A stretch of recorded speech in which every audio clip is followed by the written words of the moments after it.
Hey everybody, it's Bust with Battles with Bust number 492, and today we're doing battle with Evelynn Galio.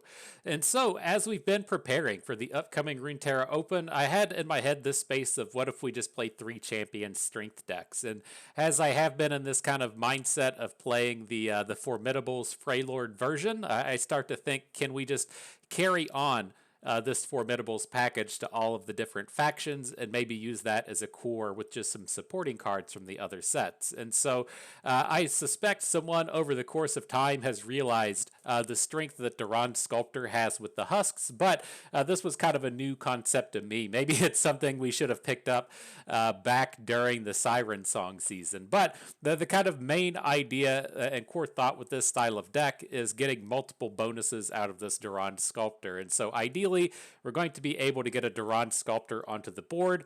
We'll play a Husk generating unit. So say we play Soltur after this. Soltur will get the stat bonus from the Sculptor, but more importantly, the Husk is going to get the stat bonus. So we're going to have a 0-2 Husk on the board. Then if we can follow that up with a Formidable, that Formidable is going to be getting +3 health, right? It'll get the 2 health from the Husk that's already on the board, the 1 health from the Durand Sculptor, and get a really, really high impact kind of play based on the Formidables package. And so that is the main and core idea and thought of what is going on with this deck. You know, it gets super high powered if the Durand Sculptor turns up, but even if it doesn't, the Husks are still quite good in terms of boosting up the Formidables, right? Even if the Husk is only giving +0/+1, that's kind of like giving a Formidable unit +1/+1 because the health counts as attack, but there are a very select number of high-profile keywords that you can land on these Formidables and have them be quite strong. If you hit Regenerate, that's pretty good. Overwhelm is always pretty good. Elusive is the big one to hit. And it just gives you a lot of just kind of really high-powered stuff that kind of negates some of the downsides of the Formidables from where you take damage and then do less damage in the future. And so this is it. This is the deck we're doing battle with today. But before the battles begin, you know what we got to do? We got to pay that pay-to-win price. And today it is Vora. Now, it's kind of interesting with Vora in this deck. I had kind of flip-flopped between Vora and Domination, right? We're playing 3 Dominations and 2 copies of Vora. If you're just thinking strictly in terms of Formidables, then you would rather have Vora in your deck, right? She gets an additional stat point on the natural unit itself, and your Formidables don't care about getting bonus attack, right? So that thing from the Domination doesn't really matter. But the big thing for me with this style of deck is when you're not just doing the giant Formidables thing and you're just curving into Evelynn, you would much rather Evelynn get that stat bonus. And so we are playing the higher collection of Dominations just for those games to where you know, we curve Domination to Evelynn. She gets that bonus attack, and then she's stronger for the rest of the game. And so not a super high impact start, but this is still pretty okay. Got a little bit of interactivity with the Broadwings. We'll see what we can do. I'm not entirely certain what this is. Targon Shadow Isles No Champion should probably just be a very control-heavy Cosmic Call kind of deck. And so, as soon as you say it, huh? As soon as you say it, it should be a very control-heavy Cosmic Call style of deck. The opponent plays Fereth, and so why not? Why not just come right out the gates and be as wrong as can be? But here in this space, the thing that I kind of worry about is Calling Strike, or whatever that card is called now. We can't get our Broadwings big enough, but we can kind of pivot the units we play to say maybe just play the blocking Badger Bear here to have a unit that will survive that thing. The other option we have is we're going to be kind of curving into 3s, and so we could just add the other Broadwing, keep the 2 mana back for the form up, but we can recover that mana next turn. Let's just do this. I'm just going to go ahead and open. I don't know what this opponent's doing, and so let's take it a little bit safer. Generous Gemcrafter. Okay, we can figure out things from that. So I'm going to get the Domination on board, and then we'll look to put a 3 mana elusive on the board. Probably the Petricite Charger. It's going to really benefit from the elusive, and then we'll have that mana back to do things with form up.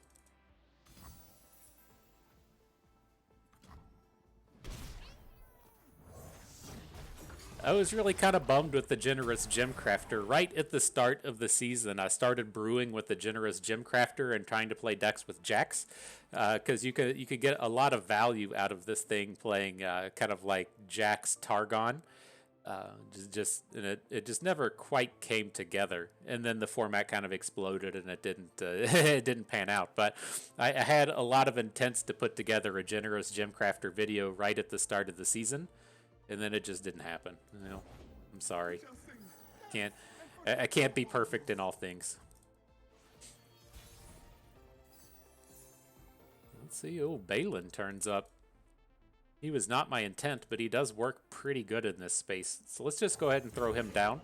As it stands, we can take this hook into the Generous Gemcrafter. If he plays, you know, a Tellstones into a Blessing of Targon to protect the Generous Gemcrafter, I don't really care. If he blocks our domination with the Boisterous Host, I don't really care about that either. And we should be able to get a pretty healthy chunk of damage in this turn, especially given that, you know, we just drew Champion Strength, and so we could try and set that up in the next turn or two. I had intended on playing the Broadwing into Badger Bear this turn, since the Broadwing gets good hooks into these Gemcrafters, but didn't quite pan out. So we'll still take the attack this way. Again, if he has the tricks to take down the Wen with the Gemcrafter with the equipment, that's fine. The Generous Gemcrafter to the right can kind of freely block domination. I'm not too worried about that. Interesting. He does go after the Balin. Well, he's out of mana at this point, so I'm just going to take the kill on his unit.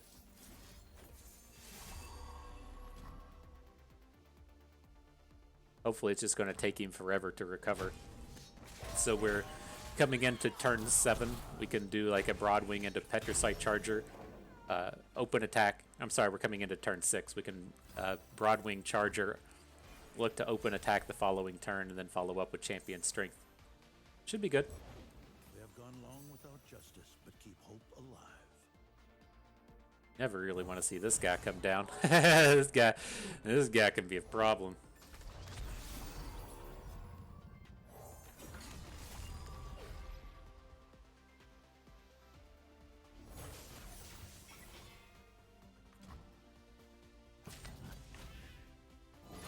Is it gonna be? I don't particularly care about this. We do have the option to just try and win the game with our formidable, right? We can hit for 6 and then hit for 10. And so on this next turn, we'll probably just not attack. Changed his mind. he said that elusive's coming at me. Fuck that. And it gets hallowed? Oh, that shit's annoying.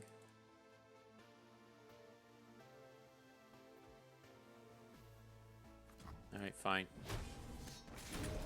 I know it has the elusive, but it's tough. Like, a lot of the times with the Formidables decks, I find myself pretty happy just being able to come out and use Champion Strength to just heal a lot of health back, and so we could have protected there, but I don't know, the unit just feels so weak at that point, sitting around with 1 health.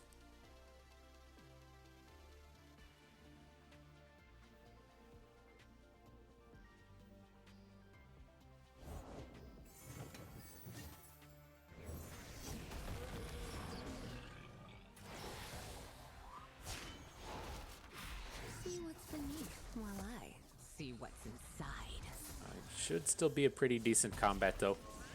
We're not going to be able to get a kill this turn. He has too many blockers and still has the Divine Clerk, but I think we're still strong. Yes, I bite. We'll still hook the Clerk down to the right. I do want to get this unit off of the board. And if he does something weird here, there is a slim chance that we can kill with a form up. If he just tries to, say, block Petricite Charger and then take the rest of the damage, we can still swing in for 11 this turn.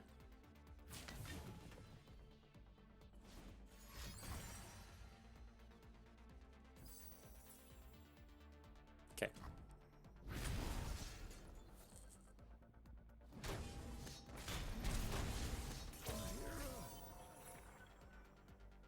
See what turns up next turn. It's kind of interesting with these champion strengths and the husk, right? We're going to get a husk next turn. We could technically play the champion strength, have the husk grow all of the stats, and then play a follow-up unit and have those stats be permanent.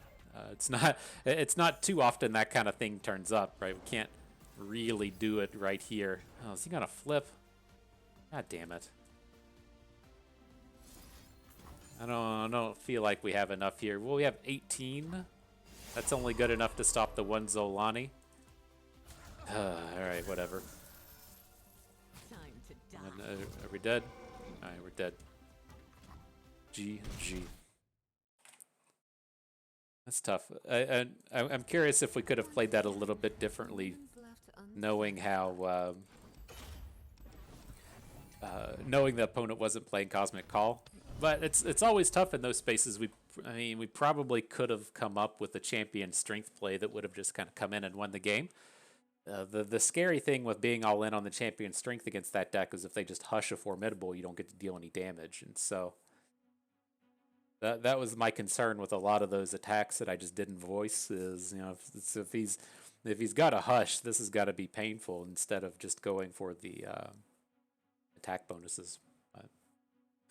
That's interesting. I feel like a lot of the stats on that Xolaani, I didn't look at it, but I feel like a lot of the stats just came off of gems. It doesn't feel like 14 units died with stat bonuses that game. Alright, into the next one though, up against Aatrox Kayn. See if Evelynn can't have a little bit more success here.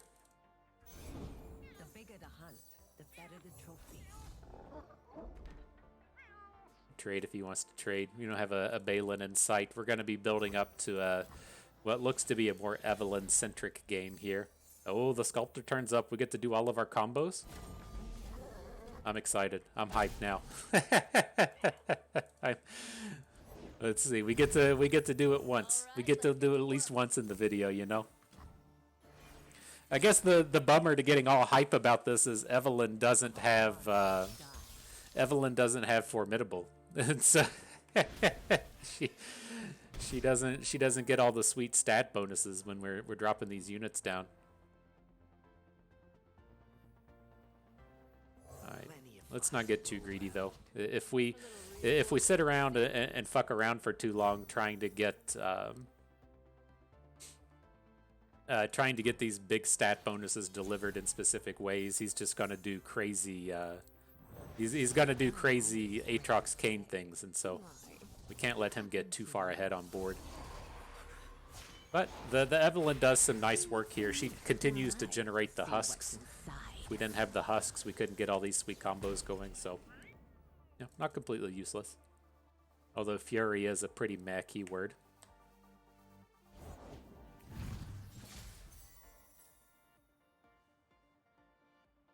Let's see, we're going to attack with Evelynn if the game quits lagging. I don't know what the deal with this patch has been, but that's been happening more and more.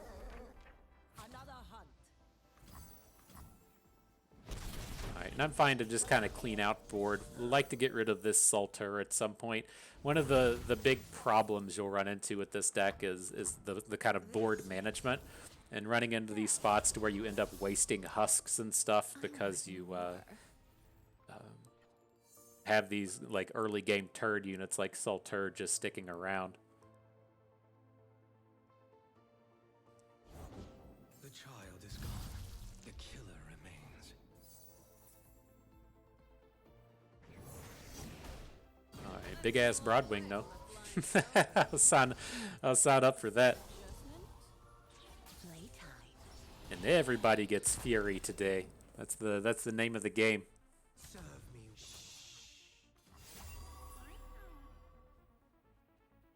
So who do we want to duel off of? I think we probably need to do the Formidable. It's like if he has the... Excuse me, if he has the combat trick here to stop Evelynn from getting this strike, it does kind of suck. Okay. Couldn't get around that either way. Still get the stat bonus on our Broadwing, though.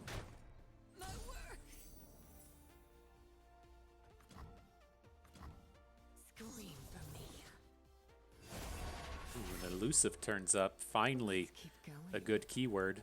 Are we just lethaling this turn? It would be 10 elusive up to this point, and then we can still follow up with a Sculptor and a Petricite Hound. We'll be close.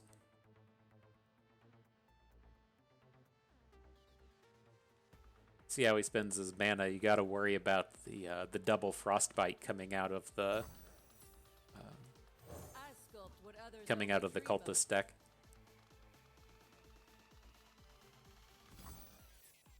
Seems to be what's happening.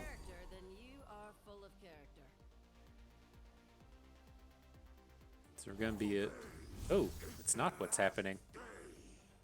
I love it when they scream. Busy tonight. Needs a finishing touch. So let's send Aatrox off to the right so that he doesn't get his heal. And this should be enough in here now. Oh, is it not? We short? Let's see. I just keep seeing this 4 attack or this 4 health on the Salter and being like, "Ooh, we got it. We got this." could not be farther from the truth. Where did we miss out on the damage in that though? 10, 13? Wasn't he at 12? Apparently not. apparently not. Well, this is scary now that the Kayn gets the chance to start popping off. Reinforcement at the seams. Yes, cry beg for mercy. Well, we'll keep on trying, you know. I can't remember if he's going to have. He shouldn't have more Kayns in hand. We would have seen it. I worry about him having the extra Kayn in hand to do the attack thing with. Shit. Drew his Furious Wielder. Up to 7 health.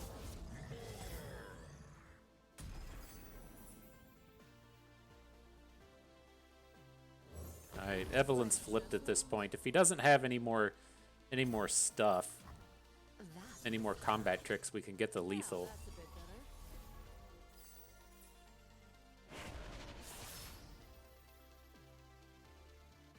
Harder. Okay. Alright, well, here they come. A Unforgiven Cold we can't really do anything about, but if he's trying to get out of this with strikes, we did just pick up the Last Caress. Not enough to kill Kayn, but it is the counter spell thing that can stop the Furious Wielders.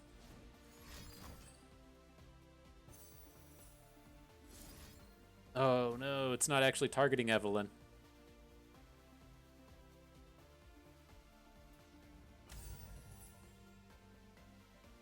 So he's going to get the kill and fully heal, so it's just not gonna do anything. Fuck.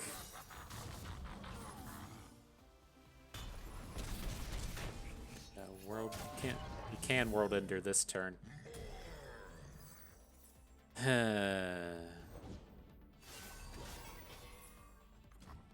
She strikes an enemy. I was like, could we have struck our own unit here?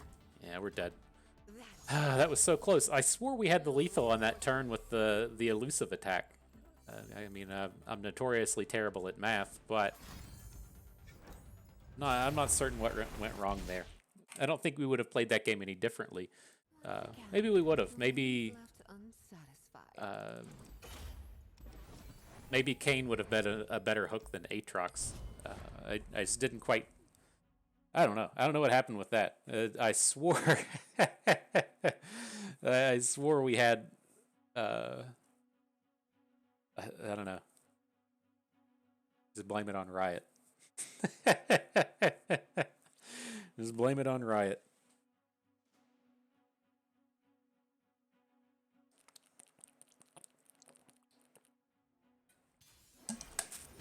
We got to do our cool stuff that game as well. What a bummer to have it go down. All right, what's up in this next one, though? We did pick up a fresh Durand Sculptor to get up and running. The Evelynn is fine, but it's going to be quite a while before she actually does anything. I'm a little tempted to just send her away and see if we can't just kick off with the Formidables here. It's just, we really need to pick up like a Salter or a Vora to make her work. And it's like being on the even attacks. Evelynn's not going to do anything until like turn 6. So just send her away.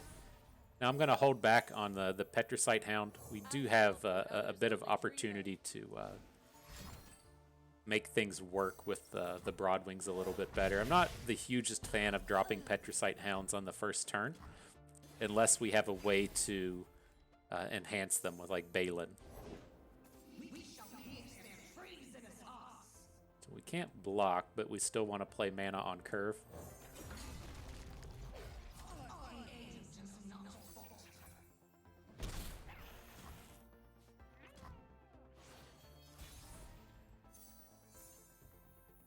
And a Badger Bear. Maybe next turn for you.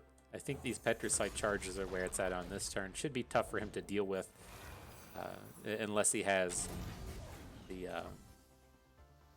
It's not Calling Strike. I can't remember what it is because we never play these dumbass Shadow Isles cards. Soul Harvest, Soul Feast, something like that.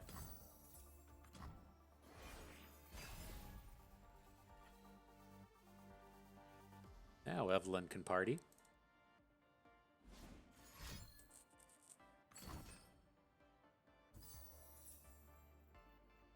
Okay.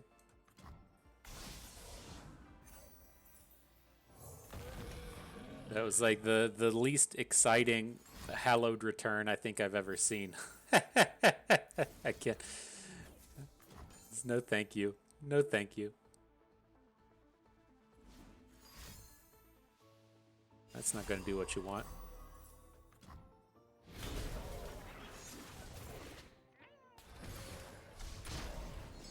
Right into elusive. Nice.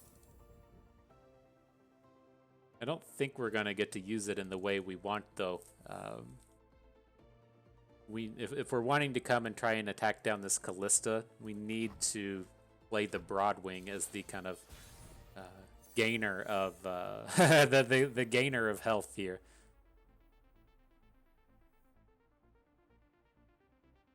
Is that where we need to be? We should probably just be setting up for a champion strength next turn.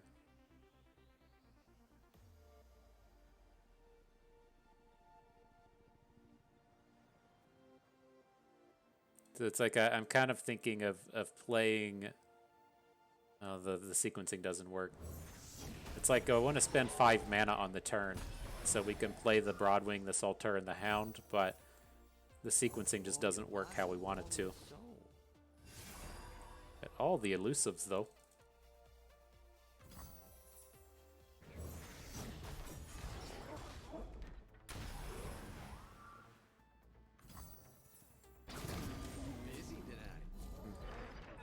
I was trying to think, how do we get punished for whatever nonsense he's about to do, right? There's definitely about to be some nonsense with him not spending any mana on the turn and just letting us take down the Callista.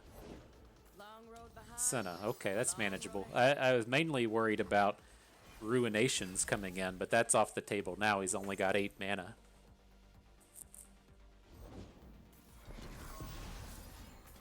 Alright, that should do it. Okay, victory unlocked. Well done, Team Evelynn. Whew, what a game. Sometimes, sometimes it's the little victories, you know. You get to say I won a game. Feels good. Feels good.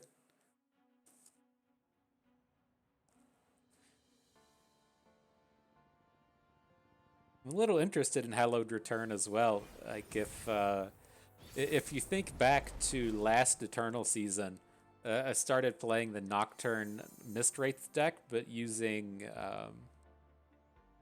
Ramp? Grey Lord Targon with Aurelion Sol. I'm going to take this one a little greedier and hang on to Balin. See if we can't just like scale into him super hard. But no, playing the Nocturne deck with the Senna spell, the Piercing Darkness. The Piercing Darkness got reduced in cost to 6. And so you could then basically vengeance down your opponent's biggest unit and shrink the rest of them. And it kind of functioned as like just a gigantic board clear that made the rest of your units unblockable. I'm curious if the updates to Harrowed Return make it useful now that it gives Fearsome. Because like one of the big problems with playing the Mistwraiths deck was you would bring your units back, but you'd be bringing back a Wraithcaller, and the Wraithcaller doesn't have Fearsome, so it just comes out and gets blocked. And it's always just kind of a bummer. But here we did have the chance to activate these dominations, but we just have the pure Formidables draw here with the Balin and then the secondary Balin in hand. I just really had I want to really press into this as hard as we can, since if he starts doing whatever ramp stuff he's trying to do, we're gonna get smoked.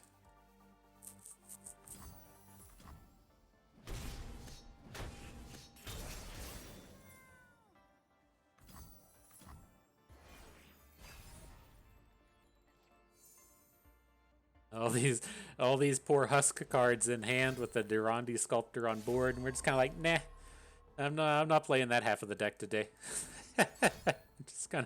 I'm just gonna keep at it with the old classic Formidables. Mistakes make character, then you are full of character. Now that's a bit better.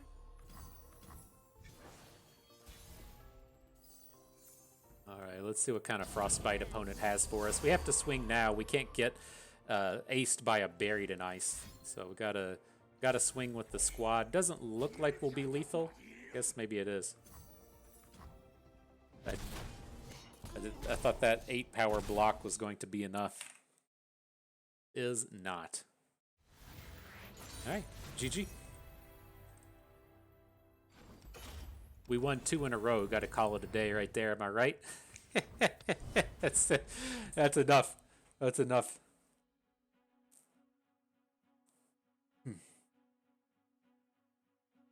Good games. It's kind of interesting. Like being realistic, this is probably the last best of one standard video we're gonna make. I'll probably do a best of 3 video tomorrow with what I want my lineup to be in the open, and then I typically take the day before the open off from recording and just practice, and don't make a video that day. So this is it, I think. this is it for the poor standard format in the best of one. I'm glad we got to come in with kind of a Mimi style deck in this space, as opposed to something completely serious, as it's probably is the last one. But nonetheless, up against Jinx Kennen, these Sulturs are great here. Picking up the Petricite Hound is fantastic as well. We just want to be in the kind of pure damage prevent mode here in the early game. The higher we can keep our health, the stronger we can kind of capitalize on this. And with the 1/3s getting into combat with all of their 2/1s, does make us feel a little bit safer. Tough's pretty good for the Petricite Charger in this space. Good hit with Squeaker, though.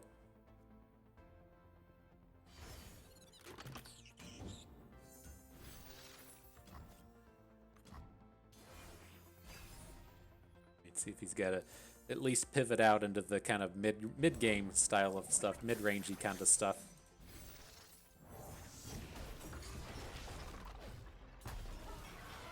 Interesting seeing Otterpuss. I'm not used to these Jinx Kennen decks playing Otterpuss. Bouncer and Bolt's what I was expecting to have come down, though, when he led off with the Otterpuss. Like if you pick something like Smash and Dash, you're just gonna play it.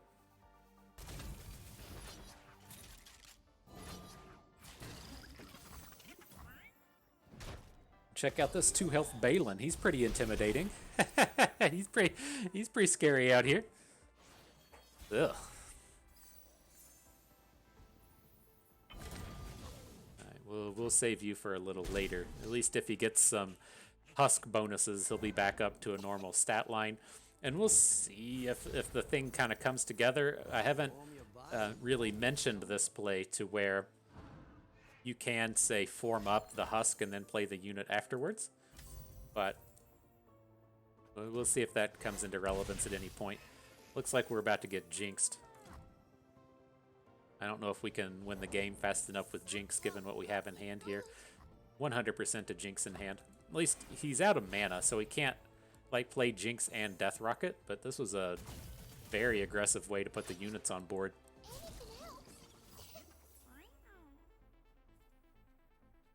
Tough day, friend.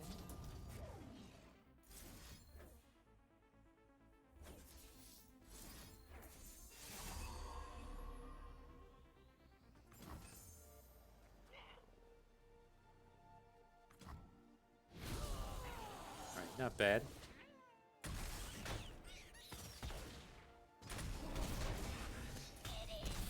Only taking 3 damage, but our health is getting quite low. He adds Jinx to the board here. There's not really anything we can do, but we couldn't just take that massive chunk of damage.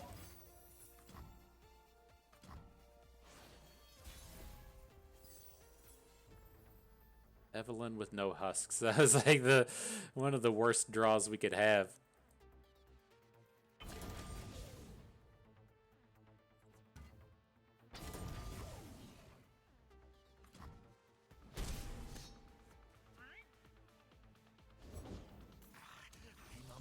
Oh, not Jinx. Wow. Interesting. That was a very weird way to see all those cards spew out. I have the tendency to get carried away. Alright, well, it's a very interesting husk with the Overwhelm. If he doesn't kill us on this turn, it gives us a lot of potential to hit for big damage with Galio next turn. No guarantees that'll go well, but you got a shot. You gotta take it. Don't be shy.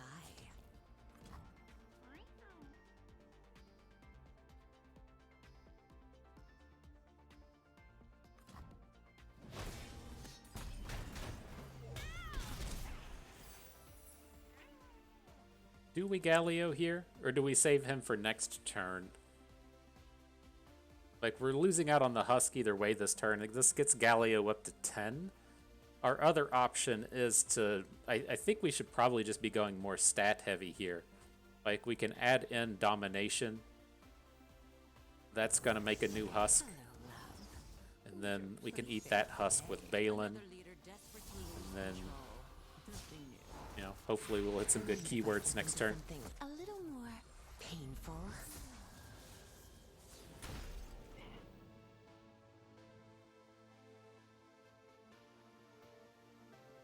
Lots of Overwhelm turning up. That's what we need. Big Daddy Balin back up to 4 health. Good job, my dude. Way to get it back. Now this is gonna be the keys. What turns up with Evelynn? You know, really need another elusive or another Overwhelm. She's got to spit out one more husk here at the end of the turn, right? That's it. A little reinforcement. Challenger. Not quite it. This'll be a friend. Someone who won't break. Not quite it.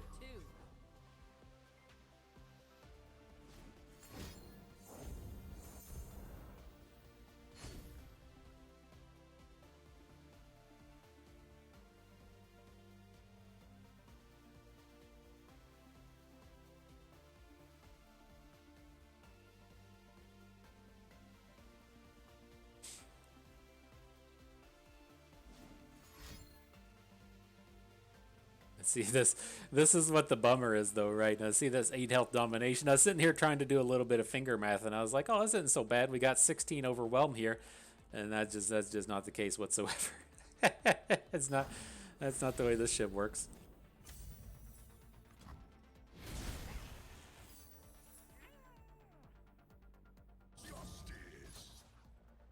I love it when they scream. All right, we'll send the squad. Nothing else we can do. I guess you can do some kind of weird pass and hope that he just, you know, doesn't get to add anything else to the board, but oh shit. Do we just have the lethal and we didn't realize it?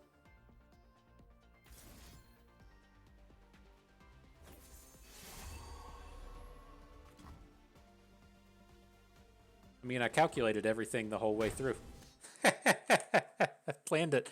I planned it to the best of my abilities. Easy. Easy planning. Did somebody have impact or something? I don't know. I am not on point with any kind of combat math whatsoever today. Ugh. It's tough. Maths are hard. I don't blame anybody for being bad at it.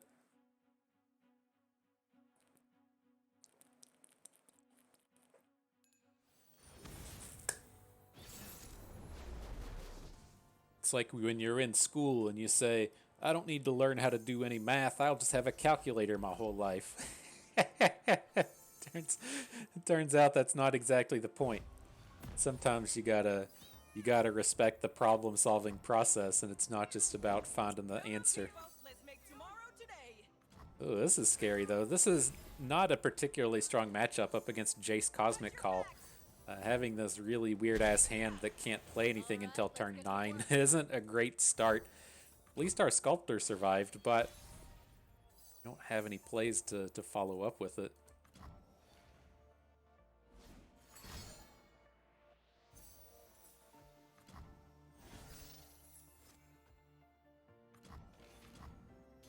All right, great start, guys. Great start.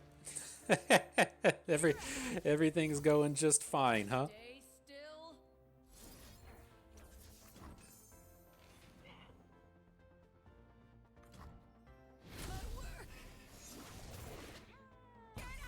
Is that a spell shield? Serviceable. At least keeps our Evelynn protected. She's gonna struggle into this 6/6 though. She doesn't have the stat line to combat this thing just yet. She needs to pick up another attack and a quick attack.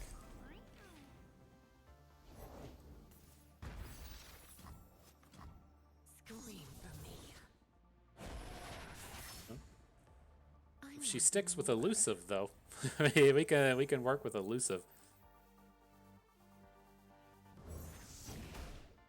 Where's your lively better half, love? Waiting on her meal, ma'am. Best get to it. Another spell shield. The thing I was curious with is like, is there ever a way that we just make it back around until turn 7 and try and just get the kill with Galio, right? If we let that elusive husk just sit on the board, can we circle back around and get a kill at some point? I don't think so. It sounds kind of sketchy if you ask me. But getting this chip damage in here is what should help lead us to a champion strength style kill if we spike another good keyword or if we hit overwhelm or something. That was kind of nice. He played the Edge of Tomorrow for the unit and then played the Improvise, so he lost out on all that extra spell mana.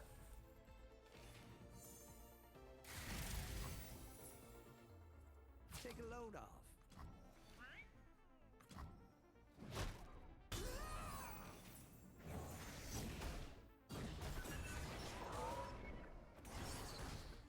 Alright, welcome to the board. Broadwing. Nice set of keywords for it with the Spell Shield Quick Attack. Probably get something strong going with that, and then we'll get to add Galio in next turn. I was kind of hoping that we would get some kind of Gentleman's Duel this turn. We still could. Just play it for the stats if you want, I think. You can just play it as a combat trick if you want. Give it 2 health. Maybe. But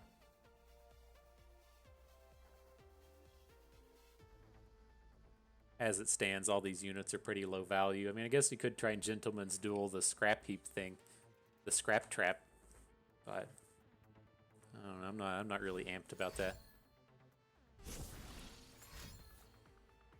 Scream for me. That was hot. Interesting. Oh, when we hit the elusive anyways? Uh-oh. Uh-oh, Galio, it's your time to shine.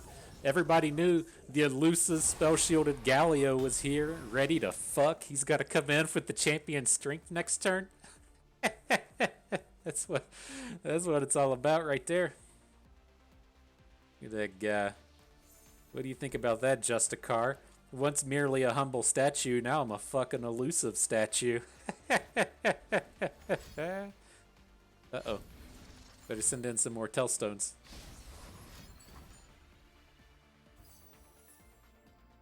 So can we do this?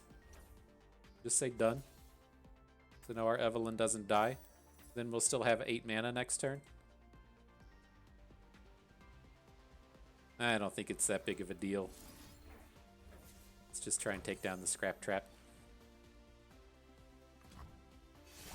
That was hot.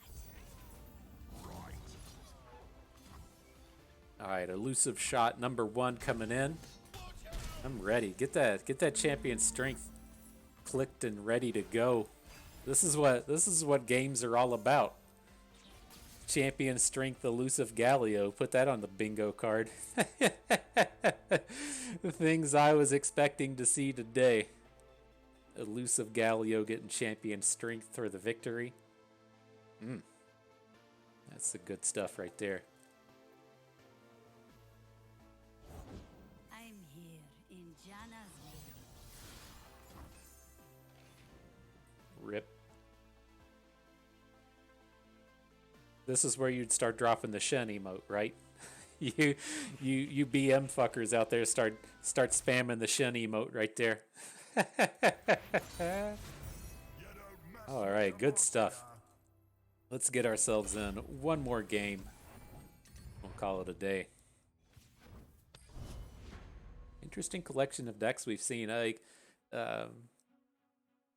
Usually kind of at this point in time, you start to see people just bring a bunch of third decks that they're going to take to the open. That's where you see a lot of the stuff like Jinx Kennen rolling through. It's like, you know, if you haven't figured out Nyla Janna by this point, you're probably not going to do it. And so it just gives you the time to get in the reps with that last deck. It's what you usually see up in these last couple of days, but haven't up to this point. All right, another pretty powerful, just formidables only draw. I think we'll stick to it. Might have to do stuff like get the Petricite Hound involved a little bit early. You know, it is kind of important to just not die. So if we can just not die against scouts, does help with the game plan. Ooh, the sculptor turning up. All right, let's party. Let's party now. All right, let's get to work.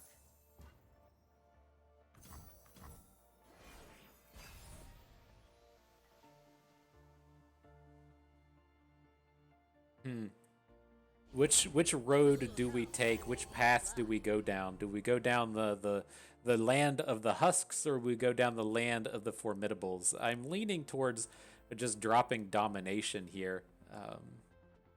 The charger, you know, if opponent has the 1-drop, the charger just doesn't do anything, and so I think we can look to at least get a little bit of value out of a 1-drop coming down.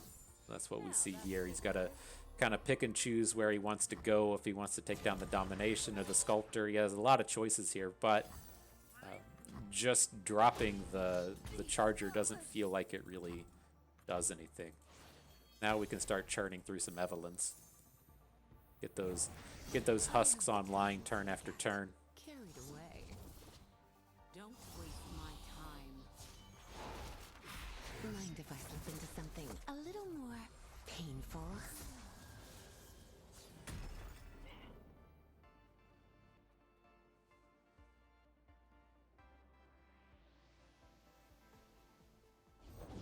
I'm one of the good guys, but not that good. All right, Evelynn did her thing. See if he open attacks here with what he's got on board, or gives us a chance to flip Evelynn again. I'm pretty excited about dropping quick attack onto Balin if we get the chance to do so. I ought to show you the sights of Oh. Water. The sights are fine. We're gonna have to get the chargers in. We need to play 2 units this turn now. The chargers are still quite good here in the sense that the misfortune shots don't do anything. The skill gets canceled by the charger, and so it should be able to get quite a few blocks in this round.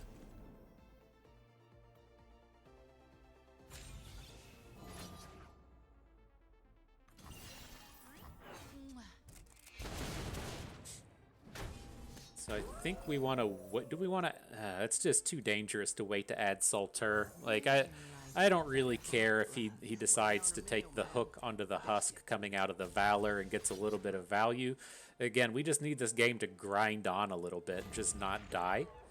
And getting these extra stat points on the board just seems a little bit more important to me.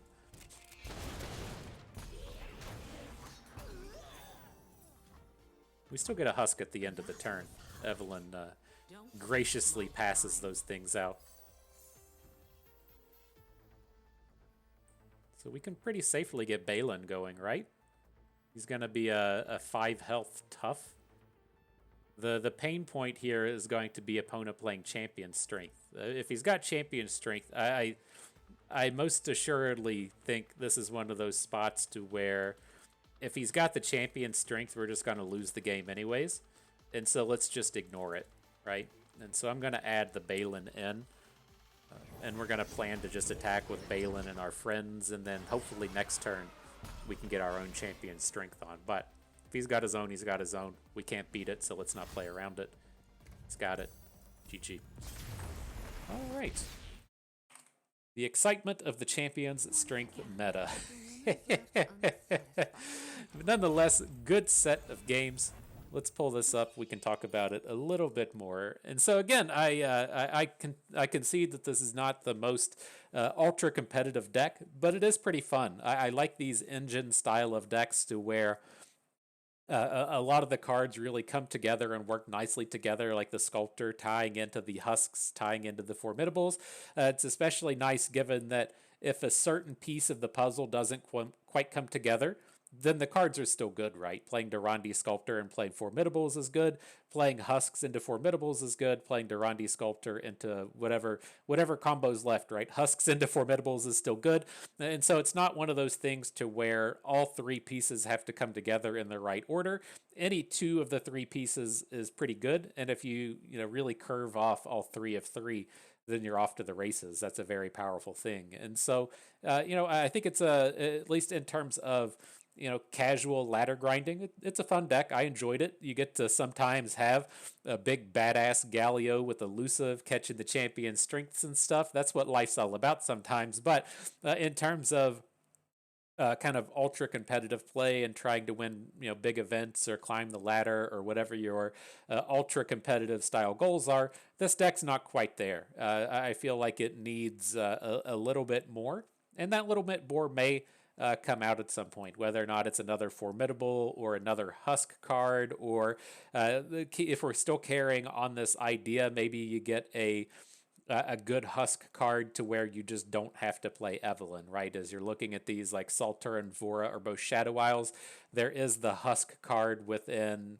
Demacia, and so you could potentially find yourself to where you just want to include some of these Husk cards in the Formidables deck if a better one turns up at some point. So like right now, I wouldn't want to play one of these Husk-based decks without Evelynn, but you never know what's going to be printed and what may fit in and work with this, especially thinking in terms of the way the variety patch cards have been released, to where Balin was a variety patch card, and Eris, we're not playing Eris, but she was a variety patch card as well. And so if either halves of this deck get a little bit more support, something like this has the potential to pop off.